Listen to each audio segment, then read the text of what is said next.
자, 안녕하십니까. 이번 시간에는 지난 시간에 이어서 우리 책의 193페이지에 자, 3장 측정 기기부터 시작을 하겠습니다. 자, 측정 기기에서 자, 측정 방법의 분류가 나옵니다. 측정 방법의 분류는 두 가지가 있는데 자, 절대 측정과 비교 측정이 있습니다. 자, 말 그대로 절대 측정이라고 하는 것은 측정기로부터 직접 측정을 해서 값을 읽을 수 있는 방법으로 이렇게 측정하는 걸 절대 측정이라고 합니다. 그래서 절대 측정에 사용되는 우리가 측정기는 자, 눈금자나 버니어 캘리퍼스나 마이크로미터나 이런 걸로 실제로 길이나 이런 것들을 재서 우리가 그 수치로 측정을 하는 이러한 방법이 절대 측정입니다. 자, 거기에 비해서 비교 측정이라고 하는 것은 표준 길이와 비교해 가지고 측정하는 이러한 방법을 우리가 비교 측정이라고 합니다. 그래서 표준 자를 놔두고 거기에 이렇게 측정한 거를 비교해 가지고 이렇게 우리가 측정하는 방법을 비교 측정이다. 그래서 비교 측정기에는 다이얼 게이지나 그 다음에 내경 퍼스 등이 여기에 해당됩니다. 자, 그 다음에 우리가 측정을 하다 보면 이제 오차라는 게 측정 오차라는 게 이렇게 발생되는데 측정 오차에는 자, 먼저 개인 오차가 있습니다. 개인 오차라고 하는 거는 측정하는 사람에 따라서 발생하는 오차를 개인 오차라고 합니다. 자, 이러한 개인 오차는 그 측정을 할 때 숙련도에 따라서 이게 측정을 뭐 정확히 하느냐 이런 뭐 오차가 발생되느냐 이런 문제점이 있기 때문에 이거는 이제 숙련도에 따라서 개인 오차를 줄일 수가 있습니다. 자, 두 번째는 계기 오차인데 측정기의 구조나 측정할 때 압력, 그 다음에 측정할 때 온도나 측정기의 마모에 따라서 발생되는 오차를 계기 오차라고 합니다.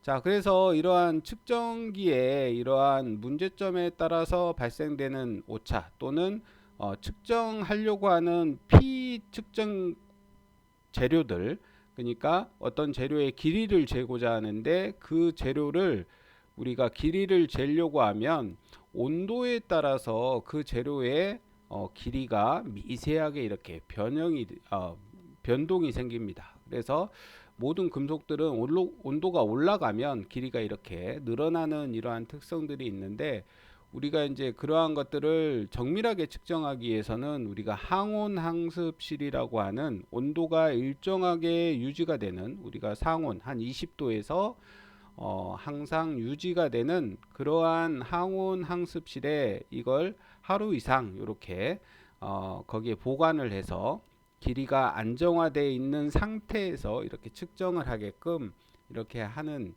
이러한 정밀 측정을 하는데 자, 그러한 것들이 이러한 계기 오차를 줄이기 위한 이러한 방법입니다. 그리고 이제 이러한 재료도 마찬가지지만 측정기 자체도 우리가 이제 자나 이런 것들도 버니어 캘리퍼스나 이러한 것들도 장시간 사용하다 보면 이렇게 조금씩 틀어져요. 수치나 이런 것들이 틀어지기 때문에 정밀도가 틀어지기 때문에 정부의 이제 코러스라고 하는 교정 기관들이 있습니다. 그 측정 기기들을 이렇게 정밀도를 다시 보정을 해주는 교정을 해주는 그러한 기구에 맡겨서 다시 교정을 해서 이렇게 사용하는 방법들을 하고 있습니다. 그렇게 함으로써 계기의 오차를 이렇게 줄여주는 자, 이러한 방법을 하고 있고 그 다음에 우연 오차라는 게 있습니다. 주위 환경에 따라서 발생하는 오차. 그 다음에 시차. 측정기의 눈금과 눈의 위치가 같지 않아서 발생되는 오차. 이걸 우리가 이제 시차라고 합니다. 그래서 우리가 일반적으로 이러한 시차를 줄이기 위해서는 위치가 수평이 되도록 이렇게 해서 측정을 하는 이러한 방법을 쓰고 있습니다. 자, 우리가 이제 아베의 원리라는 게 있는데 표준자와 피측정물은 같은 축선상에 있어야 한다. 방금 이제 C차를 줄이기 위해서 표준자와 피측정물은 같은 축선상에 있어야 이렇게 정확하게 측정이 된다. 이렇게 이러한 원리를 이제 아베라는 사람이 이렇게 만들었다. 그래서 아베의 원리라고 합니다. 그래서 같은 축선상에 있지 않은 경우에 측정 오차가 발생할 수 있기 때문에 같은 축선상에 놓고 측정을 하는 게 좋다.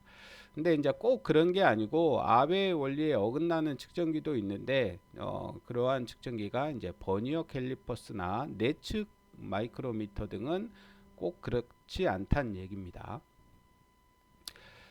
자, 그 다음에 이제 측정 기구 중에 우리가 이제 대표적인 게 버니어 캘리퍼스입니다. 버니어 캘리퍼스는 본척의 한 눈금 미만의 작은 치수는 부척을 이용해서 읽을 수 있는 기구로서, 자, 여기에 보시면 버니어 캘리퍼스는 우리가 요 밑에 부분, 요 부분에 우리가 바깥 외경을 잴 수 있거나 어떤 물체의 바깥쪽 길이를 잴 수 있는 이러한 부분이 있고, 요 위쪽 요 부분은 우리가 어떤 안쪽 부분의 안찌름이라든가 어떤 틈새의 길이를 측정할 수 있게끔 이렇게 되어 있는 부분이 있고, 그 다음에 또 요 끝에 부분은 우리가 깊이를 측정할 수 있게끔 이렇게 세 가지를 측정할 수 있게끔 만들어진 측정 기구가 버니어 캘리퍼스입니다. 그래서 버니어 캘리퍼스는 우리가 이제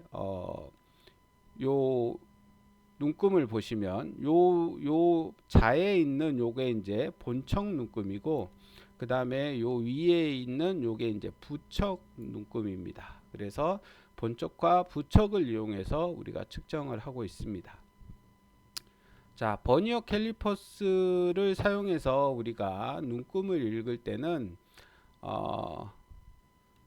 자, 주척, 그러니까 요 위에 눈금이 이제 주척이고 밑에 눈금이 부척인데, 자, 여기에서 보시면 위에 눈금이 자 밑에 부분하고 만나는 지점이 여기가 이제 10mm, 그러니까 1cm죠. 10mm, 11, 12 여기까지 가고 조금 더 지나갔습니다. 밑에가. 그래서 눈금을 읽을 때는 요 12mm, 주척은 이제 12mm가 되는 거고, 주척의 눈금은 12mm가 되고, 요 부척은 우리가 주척과 만나는 지점을 다시 찾아봐야 되는데, 여기에서 보시면 4에서 우리가 요 위에하고 이렇게 일직선으로 만납니다.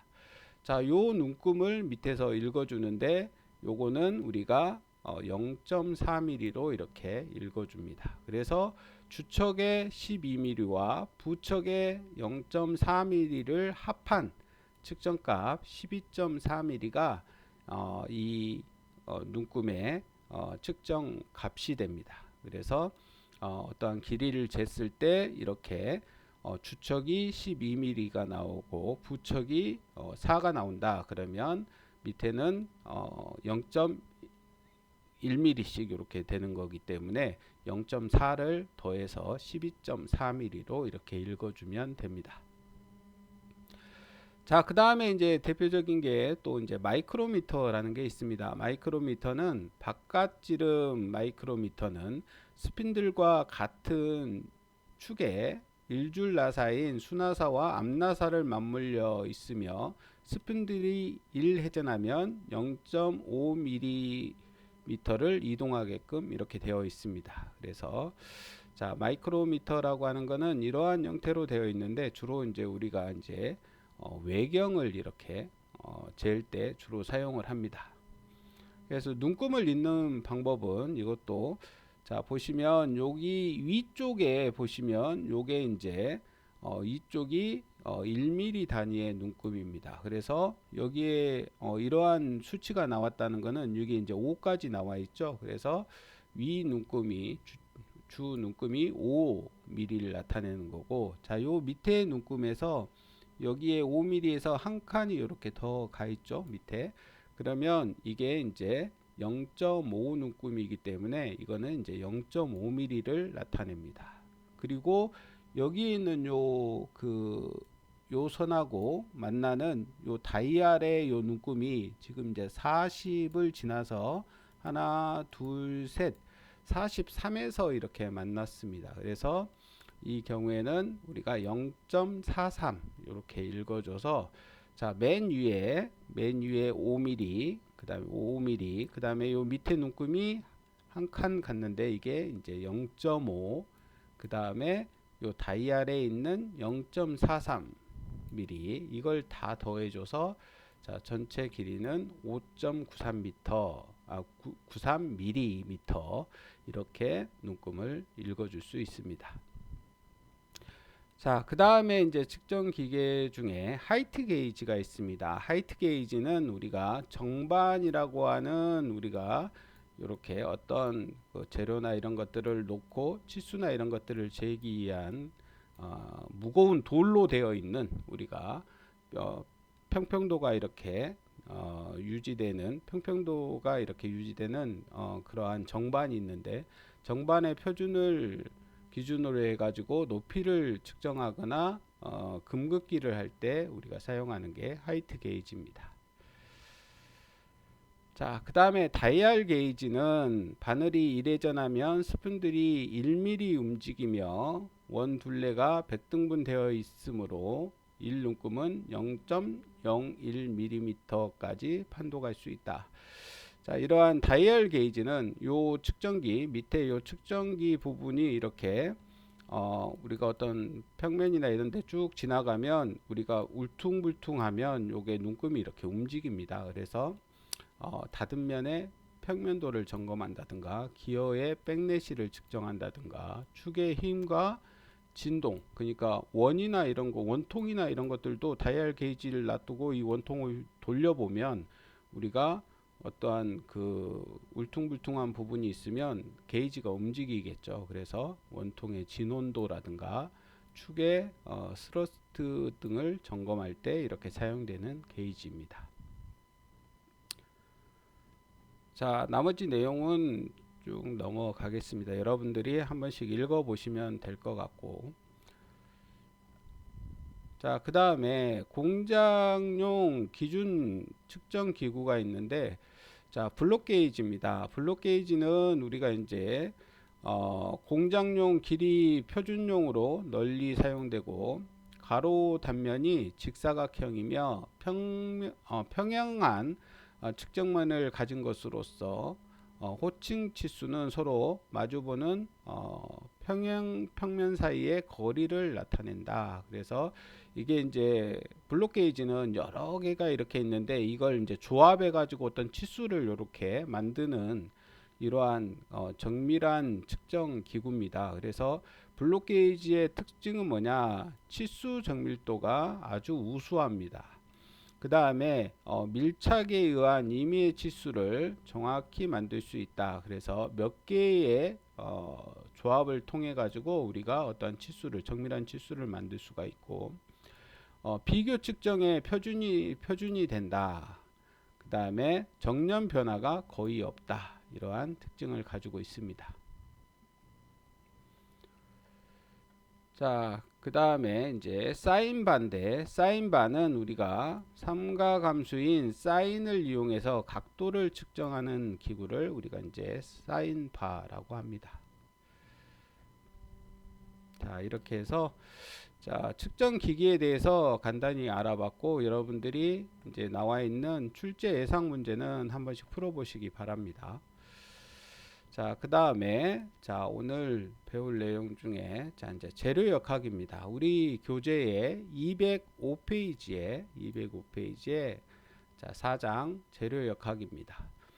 자, 역학 우리가 이제 그 대학 과정에서 배우는 역학은 뭐 이제 정역학, 동역학도 있지만 그 외에 기본적으로 기계 계열에서 주로 배우는 역학 중에 하나가 재료역학, 그 다음에 열역학, 그 다음에 유체역학 이렇게 세 개의 역학을 많이 배우는데 이러한 세 개의 역학이 기계 계열의 기본 역학입니다. 그래서 요걸 이제 3역학 이렇게 얘기하는데 자, 그 중에서 가장 이제 기본이 재료역학입니다. 말 그대로 이제 재료역학은 어떠한 고체, 재료에 대한 우리가 어떤 기계나 기구나 이런 것들을 만들 때 사용되는 그런 고체 재료에 대한 힘이 걸렸을 때 어떻게 되는지에 대해서 배우는 게 이제 재료역학이고,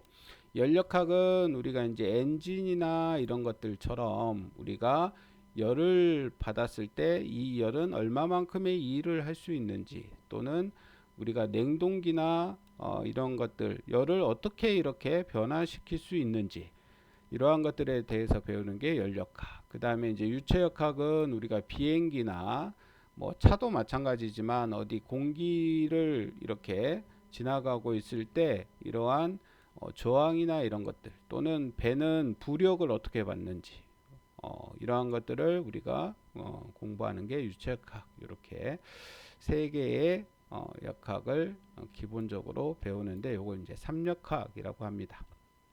자, 그 중에서 이제 기본적인 재료역학을 보겠습니다. 자, 재료역학을 우리가 이제 배우려면 먼저 응력과 변형률, 그 다음에 뭐 하중에 대해서 우리가 이제 기본적인 용어를 배워야 됩니다. 그래서 먼저 이제 하중입니다. 하중. 자, 재료역학을 배울 때, 자, 우리 책에 이제 나와 있는 내용들이 봐보면 조금 이제 정리가 좀 덜 돼 있는 부분들도 있어요. 그래서 제가 중간중간에 다른 자료들을 제가 PPT 다른 것들을 이렇게 활용해서 설명을 드리겠습니다. 자, 먼저 이제 하중, 우리가 로드라고 하는데, 하중이란 뭐냐? 자, 어떤 물체가 외부로부터 힘을 작용을 받았을 때 그 힘을 우리가 이제 외부에서 힘을 받았기 때문에 그 힘을 외력이라고 합니다. 자, 이러한 외력을 받았을 때 이때 가해진 이 외력을 우리가 용어로서 하중이라고 합니다. 자, 역학에서 우리가 하중이라고 하는 것은 어떤 재료에 외부에서 가해진 힘, 요걸 우리가 하중이다 이렇게 얘기합니다. 근데 이러한 하중에는 우리가 이제 종류가 있는데, 자, 보시면 하중의 종류에는 작용 시간에 따라서 분류를 하면 우리가 정하중과 동하중이 있습니다. 자, 정하중이라고 하는 것은 하중의 크기와 방향이 시간에 따라서 변화하지 않고 일정하게 이렇게 유지되는 하중을 우리가 정하중 이렇게 얘기하고, 자, 동하중이라고 하는 것은 하중의 크기와 방향이 시간에 따라서 변화하는 하중, 자, 이러한 하중을 동하중이라고 하는데, 동하중에는 종류가 반복하중이 있고 교번하중이 있고 충격하중이 있고 이동하중이 있습니다. 자, 먼저 반복하중이라고 하는 것은 엘리베이터와 같이 하중의 크기와 방향이 같고 일정한 하중이 반복적으로 되풀이되는 하중. 그러니까 하중이 이렇게 쭉 가해졌다가 줄었다가 가해졌다가 줄었다가 이런 식으로 한쪽 방향으로만 이렇게 반복적으로 하중이 가해지는 걸 우리가 이제 반복하중 이렇게 얘기하고, 자, 교번하중이라고 하는 거는 반복하중과 조금 차이가 있는 게, 교번하중은 어떠한 하중이 쭉 가해졌다가 반대편으로 하중이 가해지고, 그 다음에 양의 방향의 하중이 가해졌다가 마이너스 하중이 가해지고, 이런 식으로 이게 서로 반대되는 하중이 반복적으로 가해지는, 그러니까 반복 하중보다 더 이제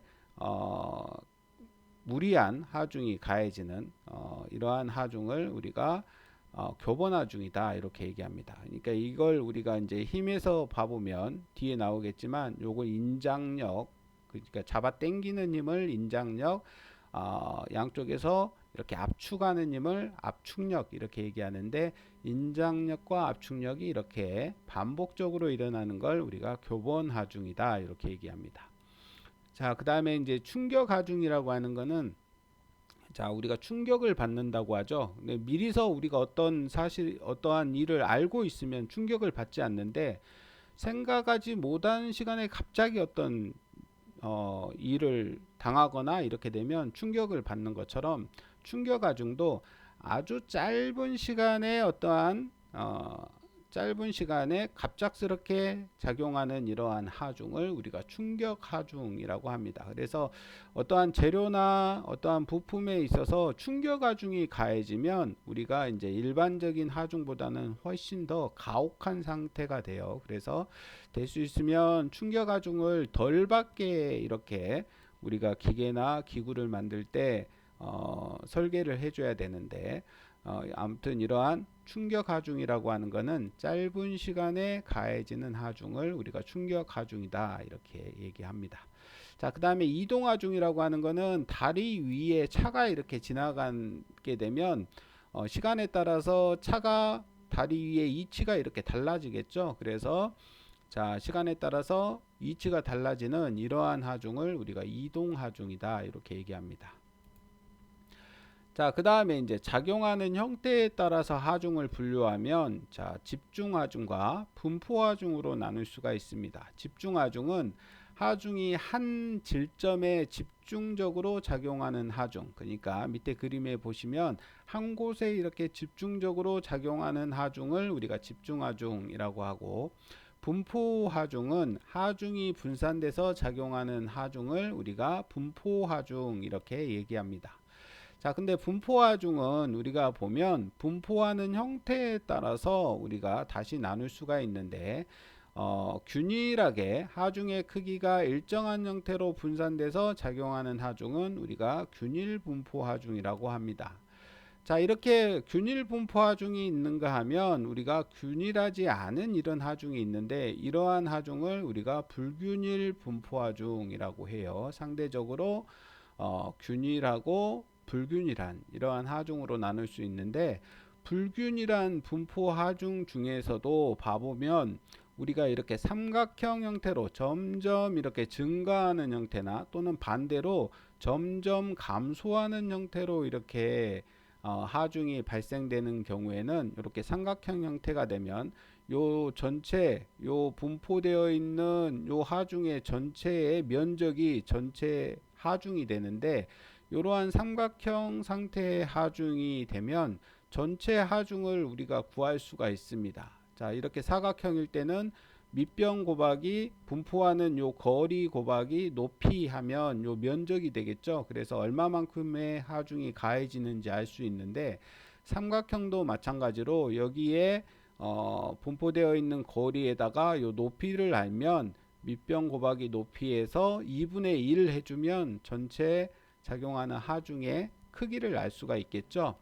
그래서 이러한 균일 분포 하중이나 요 불균일 분포 하중에서도 이렇게 삼각형인 형태의 하중인 경우에는 우리가 그 하중의 크기를 단순히 우리가 계산을 통해서 면적을 구하는 계산을 통해서 알 수 있는데, 이렇게 어떠한 곡선 형태로 되어 있다든가 완전히 불균일한 이러한 형태로 되어 있으면 요 면적을 구하기가 힘듭니다. 물론 우리가 이제 이 곡선의 방정식을 구해 가지고 이걸 이제 적분을 해주면 요 면적을 구할 수 있는데, 이러한 것까지 우리가 이제 대학 과정에서 초급자 과정에서 이렇게 구하기는 힘들고, 대학에서는 이렇게 이제 삼각형 형태까지는 이렇게 구할 수가 있기 때문에 자, 이런 것까지는 우리가 이제 대학에서 다루고 있는데, 자, 불균일 분포 하중임에도 불구하고 이렇게 삼각형 형태의 분포 하중은 우리가 점점 변하는 분포 하중이다. 점점 이렇게 변화되는 분포 하중. 그러니까 반대로 이렇게 작아지든 커지든 간에 삼각형 형태로 이렇게 변화되는 거 점점 변하는 분포 하중이다. 그래서 점변 분포 하중이다. 이렇게 얘기합니다. 그리고 이렇게 이제 완전히 불균일한 이러한 분포 하중은 아까 얘기했듯이 그냥 불균일 분포 하중 이렇게 우리가 부르고 있습니다. 그래서 우리가 이제 하중을 계산할 때 대학 과정에서는 집중 하중, 균일 분포 하중, 전변 분포 하중까지는 우리가 이렇게 하중을 구해서 문제를 해결하는 것까지 대학 과정에서 이렇게 배운다. 자, 그 다음에 이제 변형 형태에 따라서 하중을 분류하면, 자, 우리 책에서 이제 나와 있는데, 이렇게, 어, 축하중, 그 다음에 전단하중, 그 다음에 굽힘하중, 비틀림하중, 이렇게, 네 개로 나눌 수가 있습니다. 자, 먼저 축하중이라고 하는 거는, 자, 물체를 축방향으로 변형시키는 하중으로서 인장하중과 압축하중이 여기에 해당됩니다. 그러니까 어떠한 재료가 있으면, 어떠한 부재가 있으면 요 길이 방향으로 작용하는 하중을 우리가 축하중이라고 합니다. 요게 이제 길이 방향으로 이렇게 되어 있는 재료가 이제 대표적인 게 축이죠, 축. 그래서 이렇게, 자, 축 방향으로 이렇게 하중이 작용하는 거를 우리가 축하중이라고 하는데, 축 방향으로 양쪽에서 잡아당기는 하중을 우리가 인장하중이라고 하고, 그 다음에 축 방향으로 양쪽에서 누르는, 압력을 가하는 이러한 하중을 압축하중 이렇게 얘기합니다. 그래서 컴프레시브 로드 이렇게 얘기를 하고, 인장하중은 텐슬 로드 해가지고 양쪽에서 잡아당기는 하중. 그래서 우리가 이러한 하중을 표시할 때, 하중은 주로 이제 W나 P로 이렇게 많이 표기를 하는데, 그래서 인장하중을 표기할 때는 W하고 하점자 T를 쓰거나, 또는 P 해가지고 하점자 T를 쓰면, 아, 얘가 인장하중이구나 이렇게 표시를 하는 거고, 그 다음에 WC 또는 PC 또는 뭐 하중을 F로 쓰는 경우도 있어요. 포스, 힘 해가지고 포스, 그 다음에 하중 해서 파워 해서 P를 쓰는 경우도 있고, 자, 그래서 FC 또는 PC 이렇게 WC 이렇게 해서 압축 하중을 표시를 합니다. 자, 그 다음에 이제 전단 하중이라고 하는 거는 우리가 어떤 재료를 이렇게 자르는 형태로 우리가 어떤 부재의 수직 방향으로 이렇게 양쪽에 엇갈려서 작용하는 하중을 우리가 전단 하중이라고 합니다.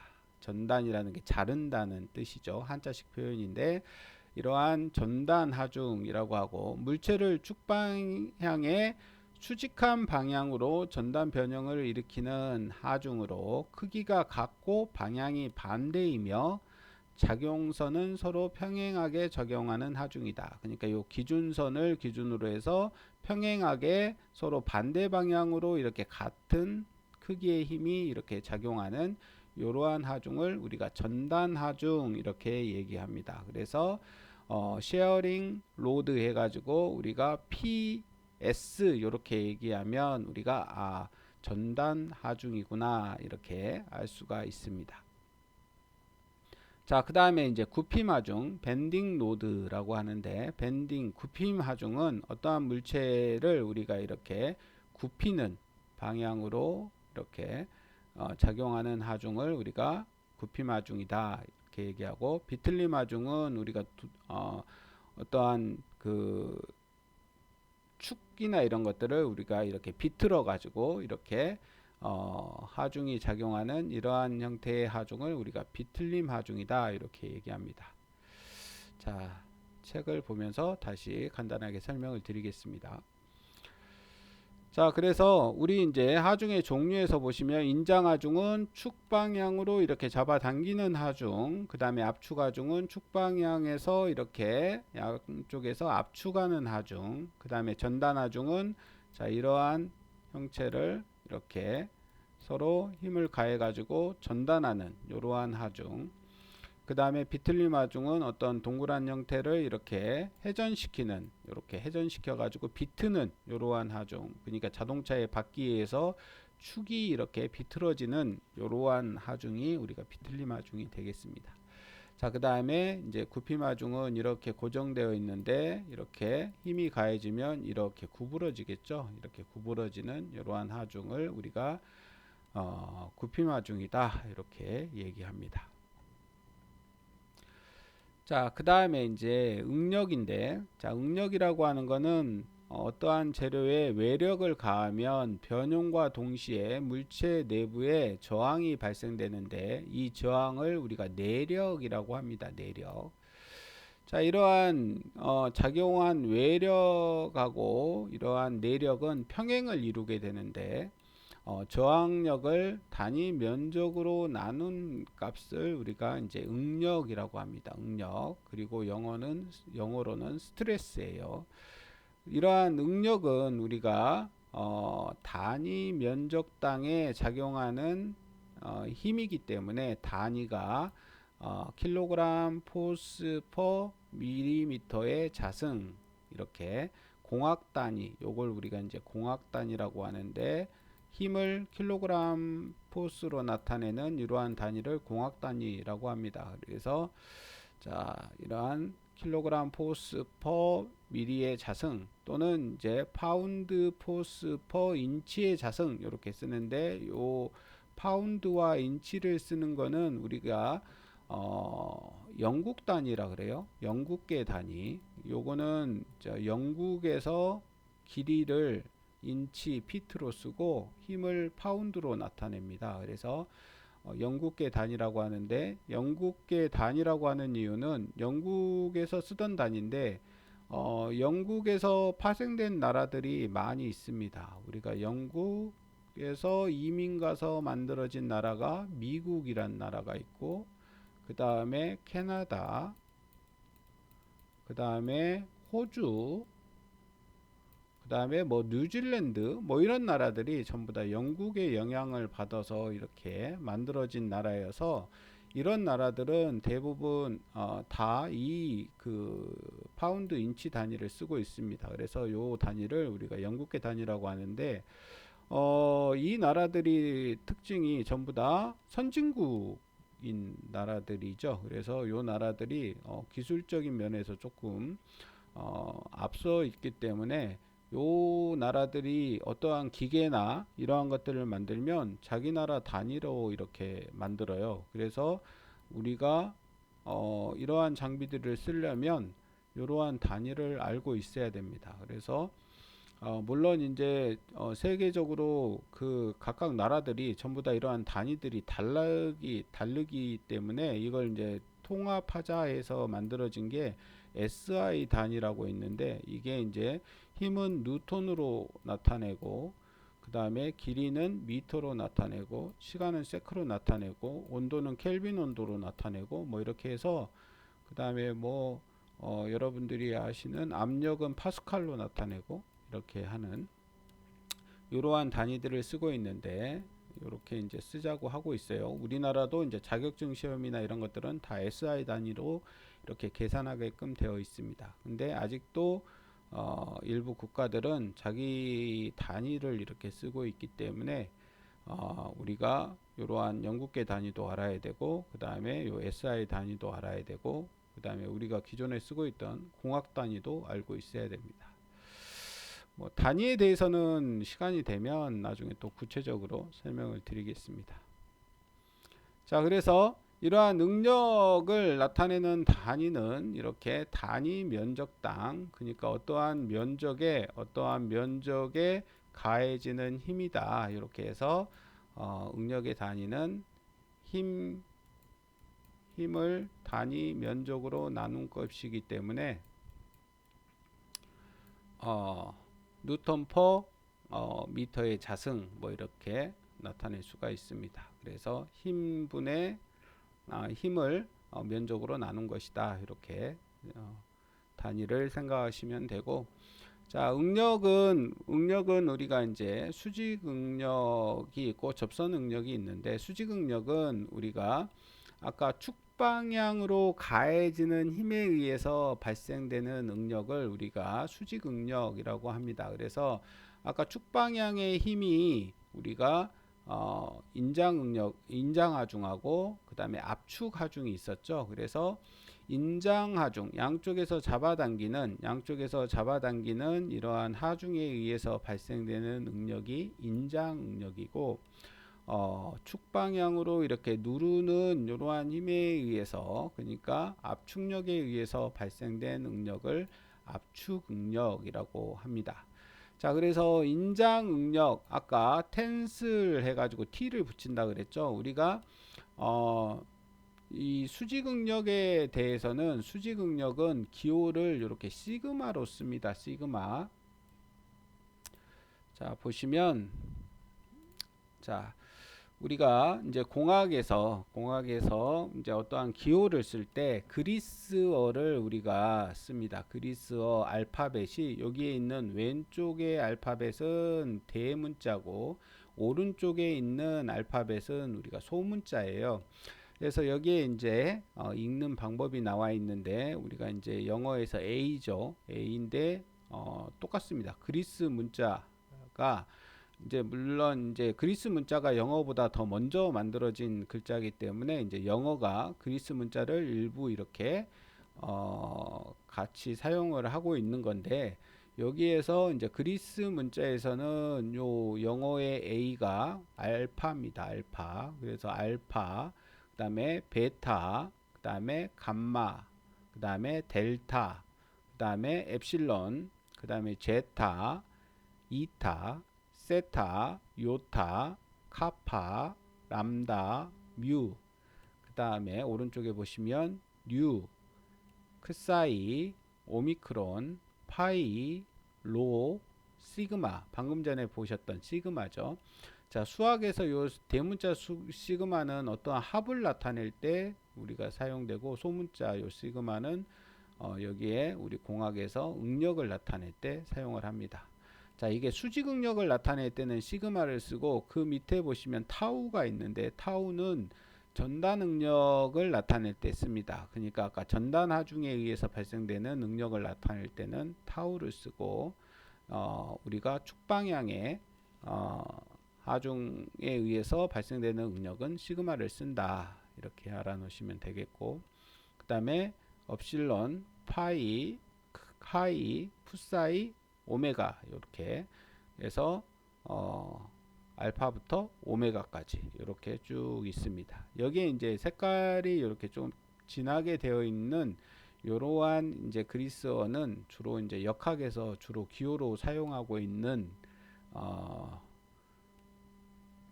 그 문자이기 때문에 여러분들이 뭐 물론 이제 다 알아 놓으시면 좋지만 최소한 여기 색깔 있는 요 글자들은 우리가 쓰고 읽을 수 있을 정도가 돼야 우리가 이제 역학을 할 때 우리가 좀 쉽습니다. 그러니까 여기에 있는 뭐 대문자는 주로 이제 사용을 안 하니까 여기에 있는 소문자 정도는 요 색깔이 진한 요 소문자 정도는 여러분들이 읽고 쓸 줄 알아야 우리가 역학책을 보면서 이 기호를 읽을 수 있습니다. 자, 우리가 읽을 수 있어야 우리가 뭐 이해도 하고 우리가 외울 수도 있겠죠. 그래서 요 색깔 있는 것만큼은 좀 알아두시면 좋겠다. 자, 그 다음에 이제 응력을 설명드렸었는데, 그래서 우리가 요 잡아당기는 인장 하중에 의해서 발생되는 응력을 시그마 T 이렇게, 그래서 축방향의 하중에 의해서 발생되는 응력은 시그마를 쓰고, 그 다음에 전단력에 의해서 전단 하중에 의해서 발생되는 응력은 타우를 쓴다. 그래서 인장 응력은 시그마 T 텐슬 해가지고 시그마 T로 하고 단면적 분에 작용하는 힘 이렇게 되기 때문에 A분의 PT 이렇게 해서 단위는 우리가 SI 단위로 하면 힘을 뉴턴으로 나타내기 때문에 뉴턴 퍼 미터의 자승이 됩니다. 공학 단위에서는 힘을 킬로그램으로 나타내니까 킬로그램 포스 퍼 미터의 자승 이렇게 쓰는 거고, 그 다음에 이제 영국계 단위로 아까 보시면 파운드 퍼 인치의 자승 이렇게 쓸 수 있겠죠. 자, 그 다음에 압축 응력은 시그마 C 이렇게 표시를 하고 A분의 PC 그러니까 단면적 분에 작용하는 압축력 이렇게 해서 나타냅니다. 전단 응력도 마찬가지로 전단 응력은 이제 기호는 타우로 쓰고 전단 응력은 단면적 분에 작용하는 전단 하중, 그러니까 PS 이렇게 해가지고 뉴턴 퍼 미터의 자승 이렇게 표기를 합니다.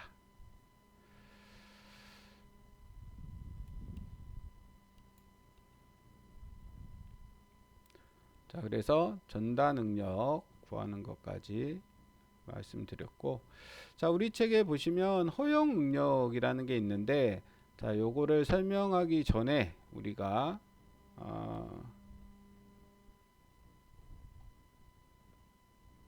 자, 요걸 먼저 설명드리겠습니다.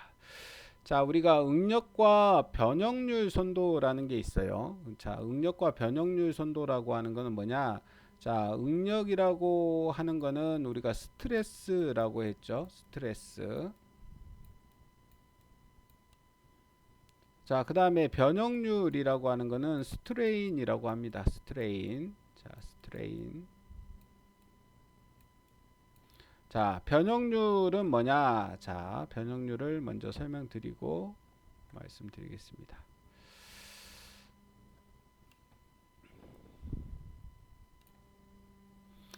자, 변형률이라고 하는 거는 물체에 어떠한 외력이 가해지면 변형이 일어나는데, 이때 재료의 변형, 그러니까 변형이 잡아당기면 늘어나고 아니면 누르면 압축이 되겠죠. 수축이 되는데, 이러한 재료의 느름량이나 수축량을 재료의 원래 길이로 나눈 값을 우리가 변형률이라고 합니다. 자, 뭔 말이냐면 어떤 재료가 이렇게 동그란 봉이 있는데 이걸 양쪽에서 잡아당겼어요. 잡아당기면 길이가 늘어나겠죠. 길이는 늘어나면서 요 단면은 줄어듭니다. 직경은 줄어들어요. 우리가 질량 보존의 법칙에 의해서 길이가 늘어나면 길이가 늘어나면 요 직경은 줄어들어야 되겠죠. 그래서 자, 이렇게 길이가 늘어나고 우리가 직경이 줄어드는데,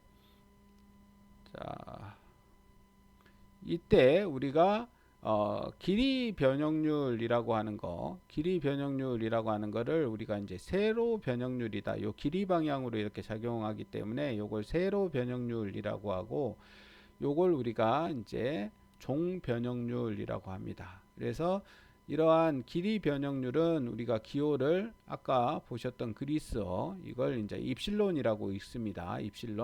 입실론으로 표기를 하는데, 입실론은 원래 길이에서 나중 길이를 빼준 거. 그러니까 이제 이게 늘어났겠죠. 그래서 이게 늘어난 양을 우리가 이제 기호 요걸 람다로 이렇게 표시합니다. 람다. 그러니까 원래 길이분의 늘어난 길이, 요거를 우리가 길이 변형률이다 이렇게 얘기하고, 기호로는 입실론으로 표기한다.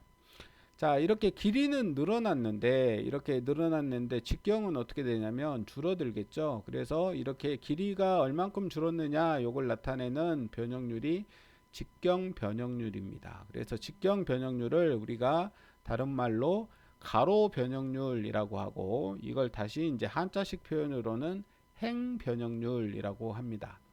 그래서 이러한 직경 변형률은 우리가 아까 길이 변형률은 입실론으로 나타냈는데, 요 직경 변형률은 입실론 다시로 이렇게 표기를 합니다. 그래서 입실론 다시는 어떻게 정의가 되느냐면, 원래의 직경에서 원래의 직경 마이너스 나중 직경, 요 값이 우리가 원래의 직경에서 나중 직경을 뺀 값, 요걸 우리가 이제 기호로 델타로 쓰고, 이게 직경이 변화된 양을 나타냅니다. 그래서 직경 변화량을 원래 직경으로 나눈, 그러니까 요 값을 우리가 직경 변형률이다 이렇게 얘기합니다. 그래서 이걸 가로 변형률이라고 하고, 자, 입실론 다시는 d분의 델타다 이렇게 표기를 합니다. 자, 그 다음에 이제 전단 변형률이라고 있는데, 전단 변형률은 우리가 이렇게 사각형의 이러한 어떤 물체가 있는데, 밑에를 고정하고 위에를 이렇게 밀면 이렇게 점선 모양으로 이렇게 찌그러집니다. 점선 모양으로 찌그러졌을 때, 요때 요 찌그러진 각도를 우리가 감마라고 하고, 그 다음에 요 찌그러진 요 길이, 요 길이를 람다 s라고 하고 요 사각형의 이 높이 요거를 이제 틈새 길이라 그러는데 요걸 L이라고 이렇게 했을 때 요 전단 변형률 이게 이제 탄젠트 삼각함수에서 탄젠트에 보시면 요 감마는 밑변분의 높이예요. 그래서 탄젠트 파이는 요걸 만약에 파이라 그러면 탄젠트 파이는 밑변분의 높이 이렇게 구하는데 자 여기에서 보시면 요 감마라고 하는 거는 밑변 L분의 요 높이 람다 S로 이렇게 구할 수가 있습니다. 그래서 자 요걸 이제 전단 변형률이라고 하고 최적 변형률은 우리가 이 전체 요 세 면에 대해서 이러한 변형이 발생되기 때문에 입실론 x, 입실론 y, 입실론 z 요 세 면의 변형률을 더한 게 이제 최적 변형률이 됩니다.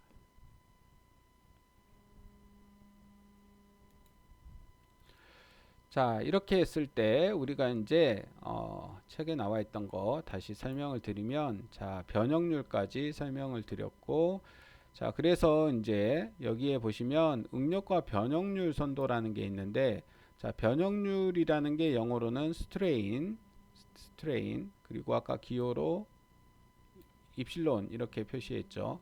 그 다음에 응력은 스트레스, 기호로 수직 응력은 시그마 이렇게 표시했습니다. 그러니까 요 y축이 시그마고 응력이고 그 다음에 요 x축이 입실론일 때 우리가 어떠한 재료 요걸 이제 우리가 이제 철을 가지고 스틸 중에 가장 대표적인 스틸이 마일드 스틸이라 그래서 마일드 스틸 연한 이러한 재질이라 그래서 요걸 영강이라 그럽니다. 영강 우리가 가장 기본적으로 사용되는 기본적인 강의인데 요 영강을 가지고 이러한 형태로 시험편을 만들어서 이렇게 인장 실험이라는 걸 합니다. 인장 실험 어떤 재료를 양쪽에서 잡아당겨 가지고 이 재료가 파괴될 때까지 이렇게 하는 실험을 우리가 인장 실험이라고 해요. 그래서 이러한 재료를 우리가 인장 실험을 하게 되면 어떻게 되냐면 이 재료에 힘을 가하면 응력을 가하면 이 재료가 이렇게 늘어납니다. 길이가 늘어나요. 길이가 늘어나니까 이렇게 곡선이 되겠죠. 직선적으로 이렇게 응력을 가하면 재료가 늘어나는 이러한 선도가 되고 이게 이렇게 쭉 갔다가 쭉 내려왔다가 다시 이렇게 쭉 올라갔다가 나중에 파괴되는 이러한 형상으로 우리가 이제 선도가 그려집니다. 그래서 응력에 따라서 변형되는 걸 이렇게 선도로 나타내는 겁니다. 자 여기에서 우리가 이제 각 지점이 이렇게 있는데 여기에서 요 A점을 우리가 비례한도라고 하고 요 B점을 탄성한도라고 합니다. 그 다음에 요 C점을 우리가 상항복점 이렇게 얘기하고 그 다음에 밑에 요 D점을 우리가 하항복점 그 다음에 E점을 극한강도 또는 우리가 요걸 이제 인장강도라고도 합니다. 그 다음에 요 F점을 우리가 파괴점 또는 파단점 이렇게 얘기합니다. 자 그래서 인장 응력에 따른 우리가 변형률 선도를 이렇게 나타낼 수 있는데 이게 이제 응력 변형률 선도라고 하고 요걸 앞에 스트레스와 뒤에 스트레인의 앞자를 따서 SS 선도 이렇게 얘기합니다. 자 이게 이제 어떠한 재료가 개발되면 제일 먼저 하는 시험이 바로 인장 실험이에요. 이 재료가 어느 정도의 강도를 가지고 있는지를 측정하기 위해서 우리가 하는 실험이 인장 실험인데 이런 인장 실험을 했을 때 이렇게 그려지는 곡선이 이게 SS 선도입니다. 자, 이거는 이제 영광은 이렇게 이제 선도가 그려지지만 다른 금속들은 이렇게 그려지는 게 아니에요. 다 다릅니다. 근데 이제 가장 기본적인 영광으로 실험을 했을 때 이렇게 된다. 근데 여기에서 보시면 여기 A점이 이제 비례한도예요. 비례한도라는 건 뭐냐? 우리가 인장력을 이렇게 가하면 변형이 발생된다. 인장을 가하면 변형이 발생되는데 요 구간에서는 서로 인장력과 변형률이 서로 비례하더라. 그래서 여기에서 응력을 뭐 1만큼 주면 길이가 2만큼 늘어나고 응력을 2만큼 주면 길이가 4만큼 늘어나고 이런 식으로 변형률이 이렇게 서로 비례해서 이쪽에서는 변화가 되더라. 그래서 요걸 우리가 요 구간 안에서는 비례해서 이렇게 변형되더라. 그래서 요걸 우리가 비례한도라고 합니다. 그러니까 요 선까지는 서로 비례해서 이렇게 하중과 응력과 변형률이 서로 비례해서 이렇게 변형된다는 얘기입니다. 자, 그래서 요걸 이제 비례한도라고 하고 그 위에 이제 탄성한도라고 있어요. 탄성한도라고 하는 건 뭐냐? 우리가 탄성이라고 하는 거는 어떤 재료에 힘을 가하면 변형이 되는데 그 힘을 제거하면 다시 원상태로 이렇게 돌아오는 이러한 걸 우리가 탄성이라고 합니다. 탄성. 그래서 어떠한 힘을 가했을 때 변형되었다가 그 힘을 제거하면 다시 원상태로 돌아오는 걸 탄성이라고 하는데 요 구간 B점 구간까지는 우리가 힘을 가하면 요만큼 변형됐다가 힘을 제거하면 다시 원상태로 돌아오는. 근데 요 이상 이제 탄성 한도가 넘어가 버리면 요 탄성이라는 성질과 반대되는 성질이 소성이라고 있는데 소성은 우리가 변형되는 성질을 소성이라 그래요. 탄성은 원상태로 돌아가는 힘을 제거했을 때 원상태로 돌아가는 이러한 성질을 탄성이라고 하고 어떠한 힘을 가해서 변형을 주는 거 이러한 성질을 우리가 소성이라고 합니다. 그래서 요 탄성 한도를 넘어가 버리면 변형이 됩니다. 그래서 이 어떠한 힘을 B까지 줬다가 제거하면 원상태로 이렇게 영인 상태로 돌아오지만 그 힘을 지나가 버리면 그 변형이 돼 가지고 이렇게 힘을 제거하더라도 원래 영인 상태가 아니고 변형된 상태로 이렇게 남게 됩니다. 이 한도를 넘어가면. 그래서 이걸 탄성 한도다. 요 힘을 제거하면 원상태로 돌아가는 그 한계점이다. 이렇게 해서 탄성 한도다. 이렇게 얘기합니다. 자, 그러고 나서 이제 재료에 힘을 더 가하게 되면 이 재료가 이제 항복을 하는데 우리가 재료가 요 영광은 2번을 항복을 해요. 그러니까 이 하중을 이 정도 힘을 줬는데 항복을 했는데 얘가 이제 힘을 좀 줄이더라도 다시 이렇게 좀 변형이 이렇게 되다가 다시 한번 항복을 합니다. 그러고 나서도 얘가 이제 파괴가 되는 게 아니고 힘을 더 많이 줘도 끝까지 버팁니다. 재료는 이제 요 시험표는 이제 쭉 가늘어지면서 늘어나는데 늘어나면서도 이렇게 더 큰 힘을 줘도 버티다가 그 다음부터는 더 작은 힘으로 힘이 줄어들어도 이제 쭉 목이 늘어나요. 목이 쭉 늘어나 네킹 현상이라고 하는데 쭉 가늘어집니다. 요 중앙 부분이. 그러다가 여기에서 툭 끊어집니다. 이게 이제 파단점입니다. 자, 그래서 요게 이제 영광의 우리가 SS 선도인데 여기에 실선으로 되어 있는 게 우리가 이제 공칭응력 선도라고 하는 겁니다. 공칭응력이라고 하는 거는 우리가 요 실제 요 재료에 원래 처음에 단면적이 있었죠. 단면적. 요 단면적으로 힘을 계속 우리가 응력이라고 하는 거는 아까 단면적분에 작용하는 힘이라 그랬는데 여기에 가해지는 힘을 계속 처음 단면적으로 계속 나누는 거예요. 근데 우리가 봐보면 아까 요 상태 정도가 되면 어떻게 되냐면 이렇게 길이가 늘어난다 그랬죠. 길이가 늘어나면 시험표는 어떻게 돼요? 가늘어지죠. 그러면 처음 단면적이 아니고 단면적은 계속 줄어들고 있겠죠. 단면적은 줄어들고 있습니다. 근데도 우리는 응력을 구할 때 계속 첫 번째 응력으로 계속 구했어요. 요게 이제 공칭 응력 선도고 근데 실제로는 단면적이 줄어듭니다. 길이가 늘어나면서. 그러니까 A-로 이렇게 되고 있는 거예요. 그래서 시그마를 원래 구하려면 어떻게 구해야 되냐면 A-분의 F 요 지점부터 변형이 이렇게 쭉 늘어나면서 폭이 이제 단면적이 줄어들기 시작하면 단면적을 계속 줄여가야 되는 겁니다. 이게 이제 늘어나면서 단면이 줄고 있기 때문에. 그래서 요 값으로 계속 계산을 해줘야 되는데 우리는 편의상 그렇게 하려고 하니까 너무 힘들어요. 그래서 그렇게 하지 않고 첫 번째 단면적으로 처음 단면적으로 계속 나눴던 겁니다. 요걸 우리가 공칭 응력 선도라고 하고, 실제로는 단면적이 줄잖아. 그러면 단면적 준 걸로 우리가 응력을 계산해 줘야지. 이렇게 해서 만들어진 선도가 요 위에 있는 점선으로 되어 있는 응력 선도입니다. 그래서 이게 실질적인 선도다. 그래서 진응력 선도라고 합니다. 전이 아니고 진입니다. 진응력 선도다. 이렇게 얘기합니다. 그래서 SS 선도까지 오늘은 설명을 드리고, 자, 다음 시간에 이어서 이제 후크의 법칙부터는 다음 시간에 이어서 하겠습니다. 자, 수고하셨습니다.